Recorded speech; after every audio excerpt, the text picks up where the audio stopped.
দে দে দে পাল তুলে দে, মাঝি হেলা করিস না, ছেড়ে দে নৌকা মাঝি যাব মদিনা, ছেড়ে দে নৌকা মাঝি যাব মদিনা। দুনিয়ায় নবী এলো মায়া মেনার ঘরে, হাসিলে কাঁদিলে হাজার মানি, হাসিলে তো মুক্তা ঝরে, ঠিক কিনা? দুনিয়ায় নবী এলো মায়া মেনার ঘরে, কাঁদিলে হাজার মানি, হাসিলে তো মুক্তা ঝরে। ও দয়াল মুর্শিদি যার সখা, তারপরের ভাবনা, আমার হৃদয়ে মাঝে কাবা নয়নে মদিনা। আল্লাহ পাক রব্বুল আলামিন মানুষদেরকে ডেকে বলেন, হে মুমিনগণ, ইয়া আইয়ুহাল্লাযীনা আমানুত্তাকুল্লাহ, হে মুমিনগণ তোমরা তাকওয়া অবলম্বন করো, আল্লাহকে ভয় করো, আল্লাহকে ভয় করো, গুনাহ থেকে পরহেজ করো। ওয়াকুনু মা'আস সাদিকিন, তোমরা সত্যবাদীদের সাথে চলো। আল্লাহ পাক রব্বুল আলামিন মানুষদেরকে রাস্তা দেখিয়ে দিলেন, মানুষদেরকে বলে দিলেন তোমরা সত্যবাদীদের সাথে চলো, সত্যের সাথে চলো। আল্লাহ পাক রব্বুল আলামিন অন্য আয়াতের মধ্যে ইরশাদ করেন, ইয়া আইয়ুহাল্লাযীনা আমানুত্তাকুল্লাহা ওয়া কুলু কওলান সাদীদা। হে বান্দারগণ, তোমরা যখন কথা বলবে, তোমরা যখন কথা বলবে, সত্য কথা বলবে, তোমরা যখন চলাফেরা করবে, তোমরা সত্যবাদীদের সাথে চলাফেরা করবে। তোমরা এমন কোন মানুষদের সাথে চলাফেরা করতে পারবা না যারা মিথ্যার আশ্রয় নেই, মিথ্যার সাহায্য নেই, মিথ্যার সাথে মানুষ চলাফেরা করে। এমন মানুষদের তোমরা কখনো বন্ধু বানাবে না, তাদের সাথে চলাফেরা করবে না। আল্লাহ পাক রব্বুল আলামিন পরক্ষণে আল্লাহ পাক রব্বুল আলামিন বলেন, ইউসলিহ লাকুম আমালাকুম ওয়া ইয়াগফির লাকুম যুনুবাকুম। তোমরা সব সময় ইউসলিহ লাকুম আমালাকুম, তোমরা তোমাদের আমলগুলোকে ইসলাহ করো, পরিবর্তন করো, আমলকে সুন্দর করো। ইউসলিহ লাকুম আমালাকুম ওয়া ইয়াগফির লাকুম যুনুবাকুম, তোমরা গুনাহের জন্য আল্লাহ তাআলার কাছে ক্ষমা চাও, মাফ চাও। ومن يطع الله ورسوله فقد فاز فوزا عظيما। তোমরা এমন ভাবে দুনিয়ার মধ্যে বিচরণ করবা, কখনো মিথ্যাবাদীদের সাথে চলবা না, মিথ্যার সাহায্য নিবা না। সমাজ এখন এমন হয়ে গেছে, যে কোনো কাজ করুক মানুষ মিথ্যার সাহায্য নেয়, ঠিক কিনা? জোরে বলেন, ঠিক কিনা? ব্যবসা করতে গেলে মিথ্যার সাহায্য নেই, দোকানওয়ালা মাল বিক্রি করার জন্য মিথ্যার সাহায্য নেই, স্বামী স্ত্রীর কাছে মিথ্যার সাহায্য নেই, যে কোনো মানুষই যে কোনো জিনিস থেকে বাঁচার জন্য চাই সে করুক বা না করুক, মিথ্যার সাহায্য নেই, ঠিক কিনা? অথচ আল্লাহ পাক রব্বুল আলামিন বললেন, তোমরা সব সময় সত্যবাদীদের সাথে চলবা, সত্যবাদীদেরকে তোমরা বন্ধু বানাবা, তাদের সাথে চলবা, তাদের সৎ উপদেশগুলোকে, সৎ কাজগুলোকে নিজেদের মধ্যে ধারণ করবা। সাহাবা আজমাইন সত্যের মাপকাঠি কেন হয়েছিল? সাহাবা আজমাইনদেরকে কেন সত্যের মাপকাঠি দেওয়া হয়? নবম হিজরিতে, কোন হিজরিতে? নবম হিজরিতে নবী করিম সাল্লাল্লাহু আলাইহি ওয়াসাল্লামের জীবদ্দশায় মক্কার কাফের মুশরিক ইহুদিরা এক চক্রান্ত আটলো, রোম সম্রাটের কাছে পত্র পাঠালো যে মুহাম্মদ সাল্লাল্লাহু আলাইহি ওয়াসাল্লাম দুনিয়া থেকে ইন্তেকাল হয়ে গেছে, মুহাম্মদের মৃত্যু হয়ে গেছে। এখন মদিনার যে মানুষগুলো আছে তারা দুর্বিষহ সময় কাটাচ্ছে, অত্যন্ত কষ্টের মধ্যে তারা সময় কাটাচ্ছে। এখন যদি আপনি মদিনার মধ্যে আক্রমণ করেন তাহলে আপনার বিজয় সুনিশ্চিত। এই জন্য রোম সম্রাটকে মক্কার কাফের মুশরিকরা বার্তা পাঠিয়ে দিল দূতের মাধ্যমে, চিঠির মাধ্যমে।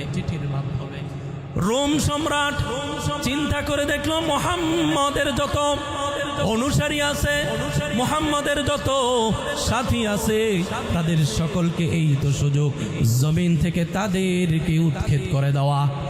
রোম সম্রাট চিন্তা ভাবনা করলো। ওই চিন্তা ভাবনার উপর কাজ করে রোম সম্রাট 40,000 সৈন্যবাহিনীর একটা দল প্রস্তুত করলো এবং এই 40,000 সৈন্যদের 1 বৎসর তাদের অগ্রিম বেতন ভাতা দিয়ে দেওয়া হলো। রোম সম্রাট চিন্তা করলো তাদেরকে ভাতা দিয়ে যখন আমি তাদেরকে মদিনার মানুষদেরকে ধ্বংস করার জন্য, হত্যা করার জন্য, কতল করার জন্য পাঠাবো, অধীর আগ্রহ নিয়ে তারা মদিনার মধ্যে বিজয় লাভ করবে, তাদের সাথে মুসলমানদের সাথে যুদ্ধ করবে। এই চিন্তা করে রোম সম্রাট 40,000 সৈন্যের দল পাঠিয়ে দিল। এদিকে নবী করিম সাল্লাল্লাহু আলাইহি ওয়াসাল্লাম এই সংবাদ শুনতে পাইল।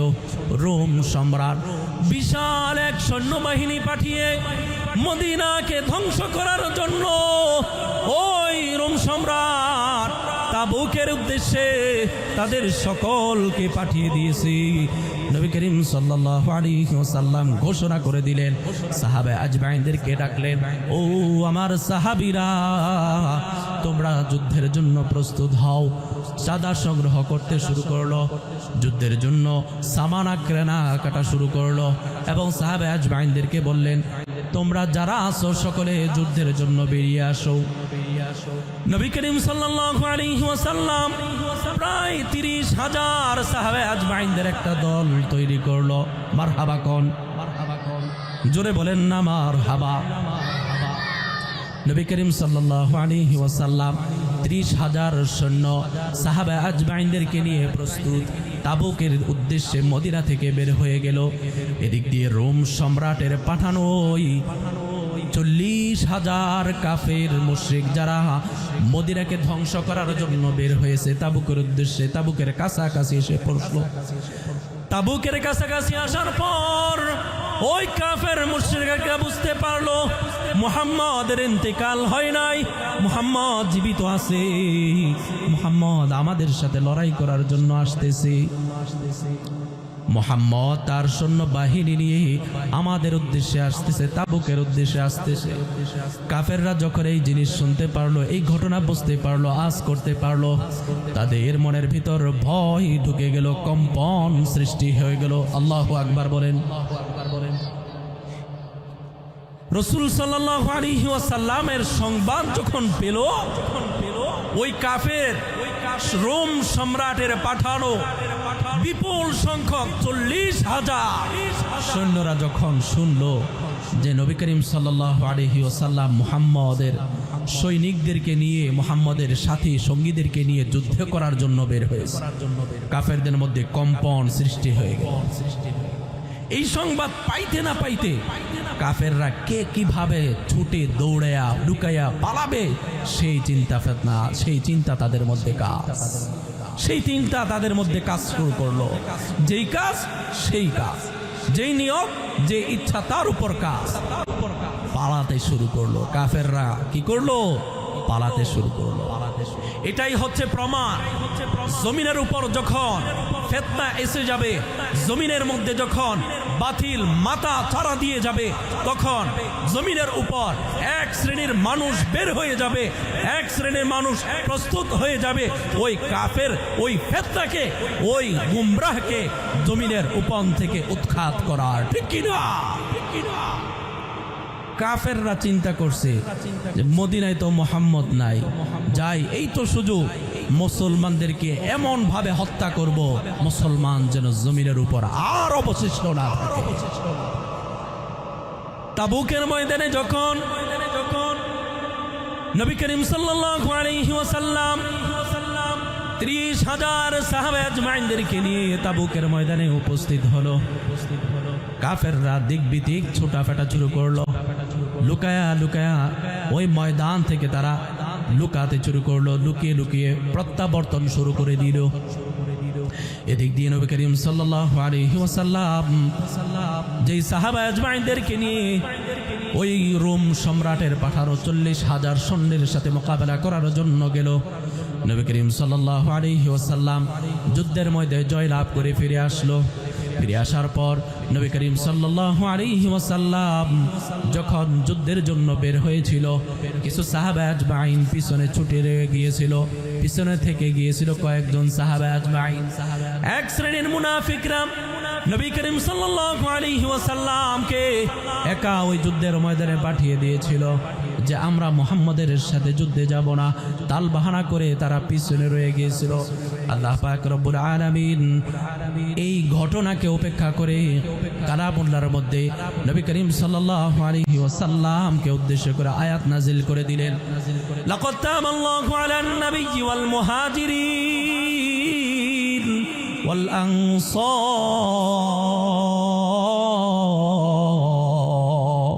আল্লাহু আকবার বলেন। নবী করিম সাল্লাল্লাহু আলাইহি ওয়াসাল্লামকে আল্লাহ পাক রব্বুল আলামিন এই আয়াত নাজিল করে দিয়েছেন। নবী করিম সাল্লাল্লাহু আলাইহি ওয়াসাল্লাম যখন যুদ্ধ থেকে জয়লাভ করে প্রত্যাবর্তন করলো, যখন নবী করিম সাল্লাল্লাহু আলাইহি ওয়াসাল্লাম যুদ্ধের জন্য বের হয়েছিল, ওই যে কিছু কাফের মুশরিক নবী করিম সাল্লাল্লাহু আলাইহি ওয়াসাল্লামের সাথে যুদ্ধে অংশগ্রহণ করে নাই। নবী করিম সাল্লাল্লাহু আলাইহি ওয়াসাল্লাম প্রত্যাবর্তন করার সাথে সাথে সকলেই ফিরে আসলো। নবী করিম সাল্লাল্লাহু আলাইহি ওয়াসাল্লামের কাছে এসে বাহানা পেশ করতে লাগলো, এই বাহানা সেই বাহানা, এই কারণে যাই নাই, সেই কারণে যাই নাই। নবী করিম সাল্লাল্লাহু আলাইহি ওয়াসাল্লাম সকলকে অব্যাহতি দিয়ে দিলেন, ঘোষণা করে দিলেন চলে যাও। কিন্তু তাদের মধ্যে 3 জন সাহাবী নবী করিম সাল্লাল্লাহু আলাইহি ওয়াসাল্লাম যাদেরকে অত্যন্ত মোহাম্মত করতেন, এমন সাহাবীদের মধ্যে 3 জন সাহাবী নবী করিম সাল্লাল্লাহু আলাইহি ওয়াসাল্লামের সাথে যুদ্ধে অংশগ্রহণ করতে পারে নাই। তারাও নবী করিম সাল্লাল্লাহু আলাইহি ওয়াসাল্লামের কাছে আসলো। ওই 3 জন সাহাবী হলেন হযরত কাআব ইবনে মালিক, হযরত হেলাল ইবনে উমাইয়া, হযরত হেরার ইবনে রাবি রাদিয়াল্লাহু তাআলা। এই 3 জন সাহাবী নবী করিম সাল্লাল্লাহু আলাইহি ওয়াসাল্লামের সাথে যুদ্ধ করার জন্য, যুদ্ধে যাওয়ার জন্য ইচ্ছা ছিল, নিয়ত ছিল। হযরত কাআব ইবনে মালিক রাদিয়াল্লাহু তাআলা আনহু বলেন, আমি নবী করিম সাল্লাল্লাহু আলাইহি ওয়াসাল্লামের সাথে যুদ্ধে অংশগ্রহণ করার জন্য একটা মোটা তাজা উট ক্রয় করে রেখেছিলাম। যেহেতু সময়টা গ্রীষ্মকাল ছিল, প্রচন্ড গরমের সময় ছিল, আরো একটা কারণ ছিল যুদ্ধে না যাওয়া, ফসলের সময় ছিল। ফসল কেটে বেড়ে বাড়িতে উঠিয়ে আমি আমার ওই উটের উপর সওয়ার হয়ে পরবর্তীতে গিয়ে নবী করিম সাল্লাল্লাহু আলাইহি ওয়াসাল্লামের সাথে গিয়ে কাফেলার মধ্যে মিলিত হয়ে যাব। হযরত কাআব ইবনে মালিক রাদিয়াল্লাহু তাআলা আনহু এই ইচ্ছা ছিল। যখন নবী করিম সাল্লাল্লাহু আলাইহি ওয়াসাল্লামের কাছে হযরত কাআব ইবনে মালিক রাদিয়াল্লাহু তাআলা আনহু গেলেন দেখা সাক্ষাৎ করার জন্য, সৌজন্য মোলাকাতের জন্য। হযরত কাআব ইবনে মালিক রাদিয়াল্লাহু তাআলা আনহু নবী করিম সাল্লাল্লাহু আলাইহি ওয়াসাল্লামের কাছে যাওয়ার পর নবী করিম সাল্লাল্লাহু আলাইহি ওয়াসাল্লামকে সালাম করলেন, আসসালামু আলাইকা ইয়া রাসূলুল্লাহ। সকলে বলেন সাল্লাল্লাহু আলাইহি ওয়াসাল্লাম। জোরে বলেন না সাল্লাল্লাহু আলাইহি ওয়াসাল্লাম। হযরত কাআব ইবনে মালিক রাদিয়াল্লাহু তাআলা আনহু নবী করিম সাল্লাল্লাহু আলাইহি ওয়াসাল্লামকে সালাম দেওয়ার পর হযরত কাআব ইবনে মালিক রাদিয়াল্লাহু তাআলা আনহুর সালামের উত্তর নবী করিম সাল্লাল্লাহু আলাইহি ওয়াসাল্লাম দিলেন না। নবী করিম সাল্লাল্লাহু আলাইহি ওয়াসাল্লামকে হযরত কাআব ইবনে মালিক রাদিয়াল্লাহু তাআলা আনহু বলতে লাগলেন, ইয়া রাসূলুল্লাহ, ইয়া হাবিব, ইয়া রাসূলুল্লাহ, আমি তো মুনাফিক নই, আমি তো আপনার উপর ঈমান এনেছি গো ইয়া রাসূলুল্লাহ, আমি আপনার উপর পরিপূর্ণ বিশ্বাসী, আমি কালিমা পড়ে মুসলমান হয়ে গিয়েছি। ইয়া রাসূলুল্লাহ, ইয়া হাবিবাল্লাহ, আমি তো মুনাফিক নই, আমার সালামের উত্তর কেন দিলেন না ইয়া রাসূলুল্লাহ? নবী করিম সাল্লাল্লাহু আলাইহি ওয়াসাল্লাম বলেন, কাব, কেন যুদ্ধে অংশগ্রহণ করলা না? কেন তুমি যুদ্ধের মধ্যে যাইলা না? আমাদের মধ্যে অংশগ্রহণ করলা না? আমাদের সাথে গেলা না?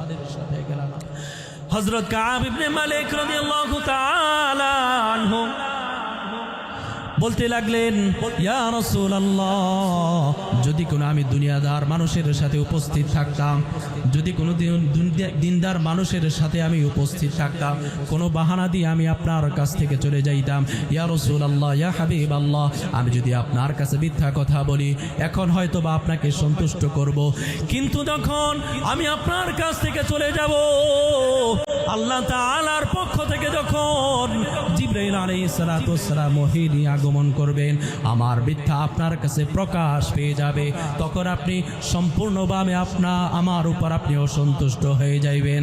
রাসূল সাল্লাল্লাহু আলাইহি ওয়াসাল্লামকে বললেন, ইয়া রাসূলুল্লাহ, আমার যাওয়ার কোনো কারণ ছিল না, আমার পিছনে রয়ে যাওয়ার কোনো কারণ ছিল না, এমনিতে আমি আমার দুই সাহাবী হেলাল এবং হেরার, আমরা তিনজন বাহিরে রয়ে গিয়েছিলাম, অংশগ্রহণ করতে পারি নাই। রাসূল সাল্লাল্লাহু আলাইহি ওয়াসাল্লাম ঘোষণা করে দিলেন, ও আমার সাহাবীরা, 40 দিন পর্যন্ত তোমরা এই তিনজনের সাথে কথা বলবা না, এই তিনজনের সাথে সালাম কালাম করবা না, যেই কাজ যেই কথা সেই কাজ। রাসূল সাল্লাল্লাহু আলাইহি ওয়াসাল্লামের ঘোষণা। 40 দিন অতিবাহিত হয়ে গেল, কেউ কারো সাথে কথা বলে না। যখন রাস্তা দিয়ে যায়, হযরত কাব ইবনে মালিক রাদিয়াল্লাহু তাআলা আনহু বলেন, আমি রাস্তা দিয়ে আমার সাথীদেরকে সালাম দিতাম, আত্মীয় স্বজনদেরকে সালাম দিতাম, কেউ আমার সালামের উত্তর নিত না, আমার মন ভারাক্রান্ত হতো। দুনিয়া এত বড়, এত বিস্তৃত হওয়া সত্ত্বেও দুনিয়া আমাদের জন্য সংকীর্ণ হয়ে গেল। আল্লাহ তাআলার পক্ষ থেকে 50 দিন পর আল্লাহ তাআলার কাছ থেকে ওহী অবতরণ করলো। রাসূল সাল্লাল্লাহু আলাইহি ওয়াসাল্লাম বললেন, ও আমার সাহাবীরা, যাও যাও, হযরত কাব তার সাথী সঙ্গীদেরকে সুসংবাদ দাও, আল্লাহ তাআলা তাদের তওবাকে কবুল করেছেন, তাদের তওবা আল্লাহ তাআলার কাছে গ্রহণযোগ্যতা পেয়ে গেছে, যাও সুসংবাদ তাদের কাছে পৌঁছিয়ে দাও। হযরত কাব ইবনে মালিক রাদিয়াল্লাহু তাআলা আনহু বলেন, আমার কাছে যখন এই সংবাদ নিয়ে আমার কাছে এক ব্যক্তি আমার সাথী আসলো, আমার সাথী আসার পর আমার পরনের জোড়া যে জামা ছিল আমি তাকে খুলে দিয়ে দিলাম। পরবর্তীতে আমি পোশাক পরে রাসূল সাল্লাল্লাহু আলাইহি ওয়াসাল্লামের দরবারে গেলাম। রাসূল সাল্লাল্লাহু আলাইহি ওয়াসাল্লাম আমাকে দেখে হেসে উঠলেন। দে দে দে পাল তুলে দে, মাঝি হেলা করিস না, ছেড়ে দে নৌকা, মাঝি যাব মদিনা, ছেড়ে দে নৌকা, মাঝি যাব মদিনা। দুনিয়ায় নবী এলো মায়া মেনার ঘরে, কাঁদিলে হাজার মানি, হাসিলে তো মুক্তা ঝরে। ঠিক কিনা? দুনিয়ায় নবী এলো মায়া মেনার ঘরে, কাঁদিলে হাজার মানি, হাসিলে তো মুক্তা ঝরে। ও দয়াল মুর্শিদি যার সখা, তারপরের ভাবনা, আমার হৃদয়ে মাঝে কাবা, নয়নে মদিনা। হযরত কাব ইবনে মালিক রাদিয়াল্লাহু তাআলা আনহুর উপর সন্তুষ্ট হইল রাসূল সাল্লাল্লাহু আলাইহি ওয়াসাল্লাম। হযরত কাব ইবনে মালিককে দেখে হেসে উঠলেন, বললেন, কাব, তোমার জন্য সুসংবাদ, তোমার জন্মের পর থেকে এখন পর্যন্ত তোমার জন্য এত বড় সুসংবাদ ছিল না। তোমার জন্য আল্লাহ তাআলা যেও আমরাও বড় তাওহীদি সুদা করেছি প্রাণ। ঠিক কিনা? সত্যনের সেনানি আমরা, বাংলার বীর মুসলমান, আমরাও বড় তাওহীদি সুদা করেছি প্রাণ। মানি না কো বাধা, জানি না কো ভয়, হৃদয়ে নেই কোনো দ্বিধা সংশয়, মানি না কো বাধা, জানি না কো ভয়, হৃদয়ে নেই কোনো দ্বিধা সংশয়, মোরা দুর্বার চির দুর্জয়, মহাসত্যের গাহি যে গান।